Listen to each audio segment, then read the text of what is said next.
इमारत बनाने से इंसाफ नहीं मिलेगा। एक ट्रिपल तलाक का कानून लेकर आए थे, इसके जरिए ये भी फैमिली कोर्ट का मैटर है।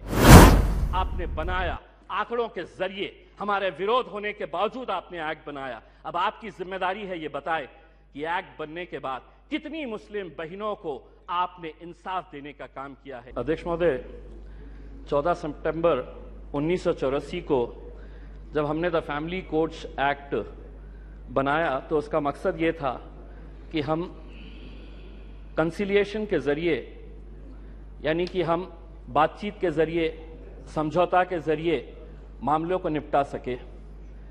ये एक्ट 1984 में बनाया गया था। आज तकरीबन 40 साल के बाद अगर हम सब ये सवाल करें अपने आप से कि क्या ये एक्ट बनने के बाद हमने इस एक्ट के जरिए फैमिली कोर्ट में जितने भी मामले आए हैं उनको इंसाफ दिलाने के अंदर हम कामयाब हुए हैं, तो दुर्भाग्यवश मैं ये कहना चाहूँगा कि हमारा जवाब नहीं होगा।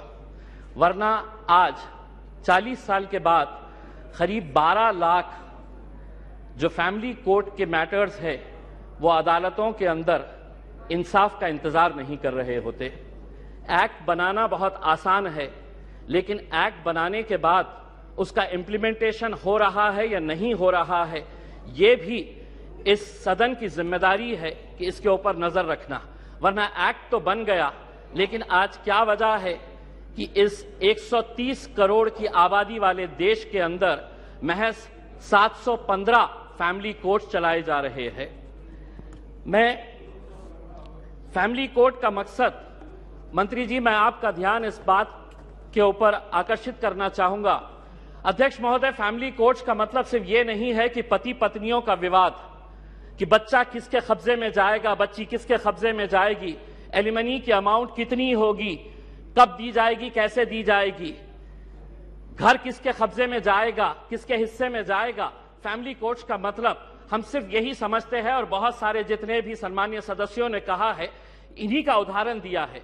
मैं मंत्री जी आपसे हाथ जोड़कर विनती करना चाहूंगा, हम एक ऐसे समाज के अंदर रहते हैं जहां एक नई संस्कृति को हम देख रहे हैं कि हमारे बूढ़े माँ बाप जिन्होंने हमें पाल पोस कर बड़ा किया है, जब वो बूढ़े हो जा रहे हैं तो इस देश के अंदर बहुत सारे ओल्ड एज होम्स खोले जा रहे हैं, वृद्ध आश्रम खोले जा रहे हैं। क्या इनके लिए कोई कानून है कि जिन माँ बाप ने अपने बच्चों को पाल पोस कर बड़ा किया है, जब वो बूढ़े हो गए, बच्चे की शादी हो गई, तो बहू को माँ बाप पसंद नहीं आ रहे, अपने सास ससुर पसंद नहीं आ रहे, बेटा अपने माँ बाप को बोझ समझ रहा है, और एक दिन दोनों बेटा बहू अपने बूढ़े माँ बाप को उठाते हैं, ले जाते हैं, और जिस तरह घर का कचरा उठाकर हम बाहर फेंक देते हैं, तो हम उन्हें ओल्ड एज होम में ले जाकर छोड़ दे रहे हैं। मैं तमाम सदस्यों से हाथ जोड़कर विनती करना चाहूंगा, मैं भी दिवाली के वक्त औरंगाबाद के मेरे चुनावी क्षेत्र के वो एक ओल्ड एज होम में गया था। मंत्री जी, हैरानी हुई वहां पर देखकर कि एक रिटायर्ड जज वहां पर उस ओल्ड एज होम में है। मुझे यकीन नहीं हुआ जब मैंने उसका नाम सुना कि उसके बेटे, इतना बड़ा घर है, ऐसा नहीं है कि बहुत गरीब है कि आप मां बाप को पाल नहीं सकते हैं, लेकिन एक रिटायर्ड जज भी उस ओल्ड एज होम में जब हमने देखे तो तब समझ में आया कि ये समाज कहां जा रहा है करके। तो ऐसे लोगों के लिए क्या कानून होना चाहिए फैमिली कोर्ट के जरिए? पति पत्नियों का विवाद तो जो है ये जिंदगी भर चलता रहेगा, इन्हें भी इंसाफ मिलना चाहिए, लेकिन वो बूढ़े माँ बाप कहां जाएंगे? फैमिली कोर्ट के अंदर कुछ ऐसा सेक्शन लाया जाए कि जो बेटा अपने माँ बाप को कूड़ादान समझकर, कचरा समझकर ओल्ड एज होम में डाल रहा है, उसे अखबार के अंदर एक नोटिफिकेशन अपनी तस्वीर के साथ, अपनी फोटोग्राफ के साथ उस अखबार में उसे ये नोटिफिकेशन देना होगा कि मैं अपने माँ बाप को ओल्ड एज होम में डाल रहा हूं। ऐसे बच्चों को समाज के सामने हमें खड़ा करने की जरूरत है। लाइए कानून, वरना वो बूढ़े माँ बाप जो रोकने के अलावा कुछ नहीं कर सकते हैं, क्योंकि कोई कानून नहीं है, उनका कसूर सिर्फ इतना है कि उन्होंने अपने बच्चों को पाला पोसा बड़ा किया।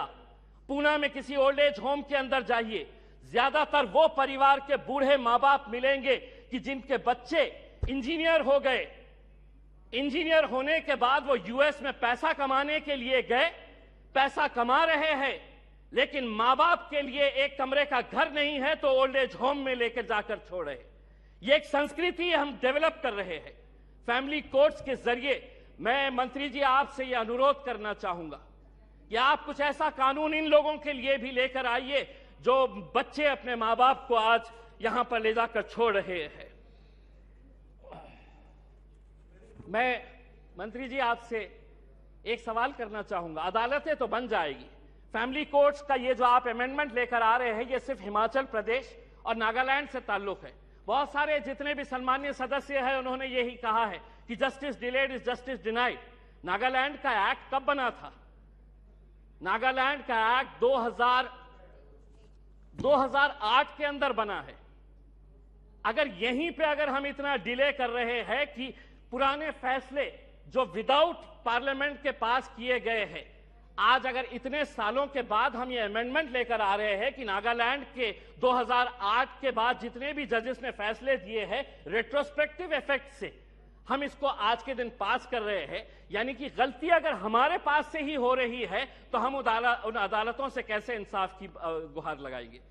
अदालतें एक्ट बनाना बहुत आसान है। मैं मंत्री जी, आप कुछ दिन पहले औरंगाबाद आए थे, वहां पर आपको लॉयर्स एसोसिएशन ने एक मेमोरेंडम दिया है। अगर से महाराष्ट्र की अदालतों की अगर हम बात करते हैं, 91 sanction post of high court जजेस है। अध्यक्ष महोदय, 91 पोस्ट ऑफ हाई कोर्ट जजेस है, उसमें से महज 56 जजेस है, यानी कि वैकेंसी आप देख लीजिएगा कि तकरीबन 40% वैकेंसीज है। अब मैं आपको अंदर की बात बताता हूं। हाई कोर्ट के जजेस जब अपॉइंट किए जाते हैं तो सुप्रीम कोर्ट का कॉलेजियम इसे डिसाइड करता है।